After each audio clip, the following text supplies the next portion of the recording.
Hello. Just wanted to make a quick video. Toking.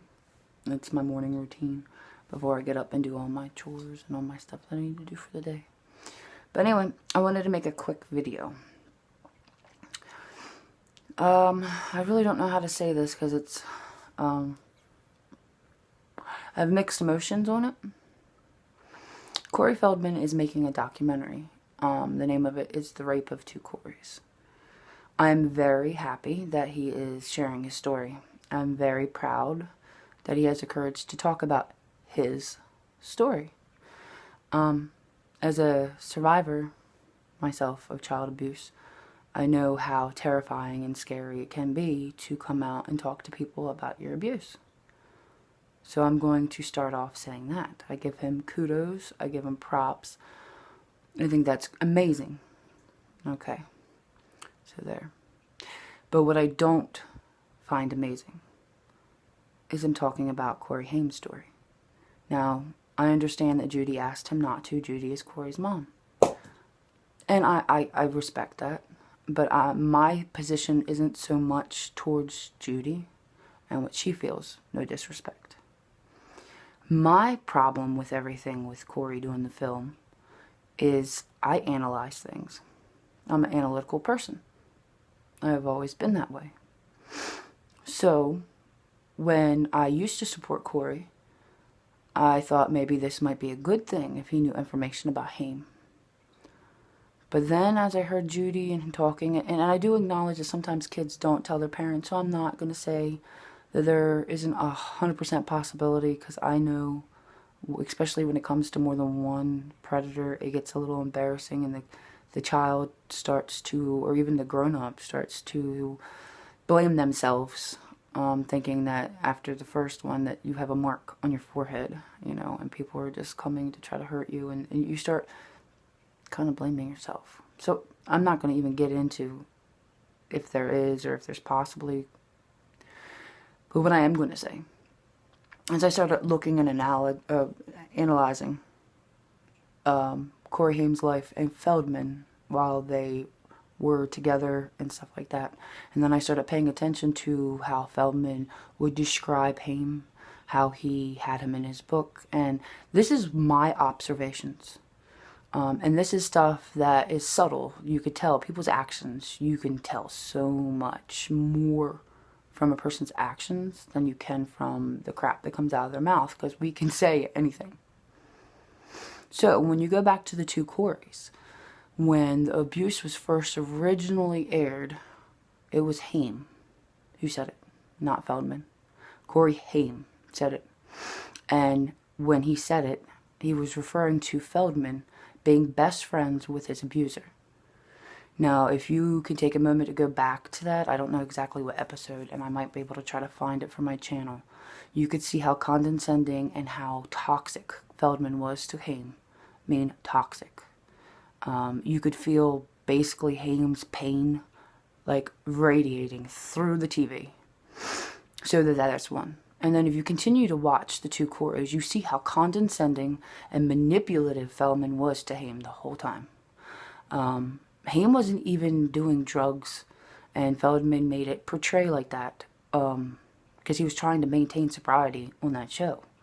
So, but he even got Todd Bridges and everybody. He basically ran a smear campaign against the boy. So you have all that. And then after Haim died, you have Corey writing a book a couple years later and helping produce a Lifetime movie. Well, in his book, Feldman felt the need to have to tell people that Corey's teeth was bad. Why? Why? To me, that was a cheap shot. And like I said, I analyze everything. So, and I have not the greatest teeth myself. There, I said it. So I know, as somebody who doesn't have and has problems and I need to get them fixed, how humiliating. And I'm telling you, if I was dead and my best friend put that shit in her book, ooh. I mean, I'm telling everyone now, but I mean, it's just a low blow. Or at least that's how I saw it.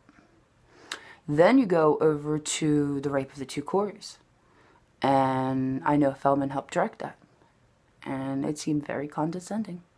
Especially the Marty Weiss part where, you know, it made it look like Haim won. It really, really didn't settle well with my spirit. Really didn't. So with all that said, the consistency with Feldman is to throw Corey Haim under the bus. The consistency while Corey was alive, and the consistency even after his death. So I'm looking at this man's motives, I'm looking at this man's actions, and then there's another thing I've seen, and there's a lot of people trying to get Corey Haim his Walk of Fame star, which he deserves. And I give everyone who's tried to bring awareness and get people to sign it so they can get it, thank you. But Feldman's his best friend? Has anybody heard Feldman talk about getting Corey a Walk of Fame, or this star of the Walk of Fame for Canada? I'll wait. No.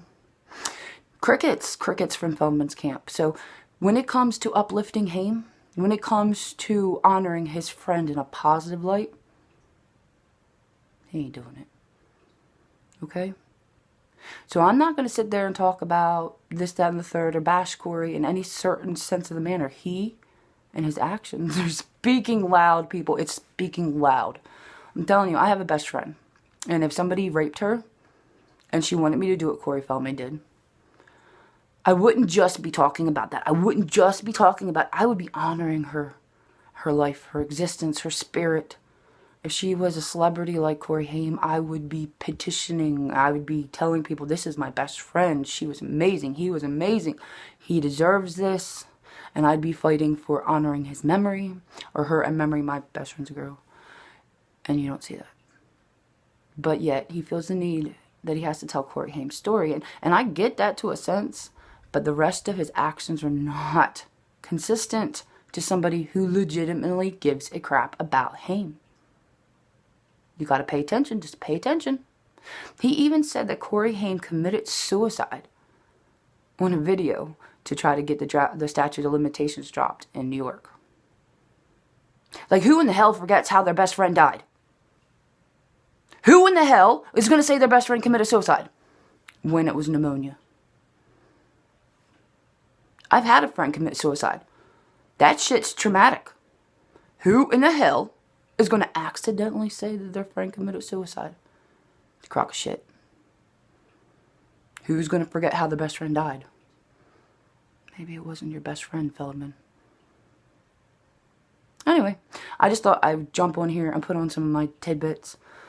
I am grateful, though, that the documentary, hopefully, not grateful, I'm hoping that it will bring attention to child abuse. And I'm hoping that it will spark discussions. I'm not really thinking that you should trust everything in that documentary.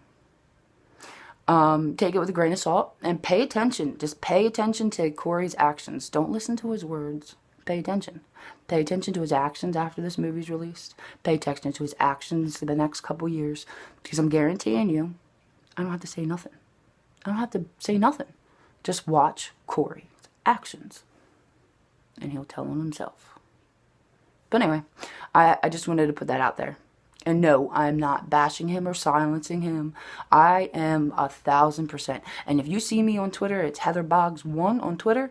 Marty, that piece of crap that was his agent, that all that and the abuse, and I hate that person. So Corey, if you watch this, this has nothing to do with trying to silence you. This has nothing to do with trying to make you not talk about it. Because you know what, sweetheart? Talk about your abuse. Talk about it until you're blue in the face. Talk about it every day. I will support you. I will stand by you in that. Heck, I hate Marty. You can check my Twitter feed. That person drives me crazy. His existence triggers me. And I hate what he did to you. I hate what he did to Evan. But doesn't mean I'm not going to call out something that I see. I'm not going to just stay silent when I see things that are just not cool. So, here's my little input. Hope everybody's having a great day. Alrighty, talk to you guys later. Alright, bye-bye.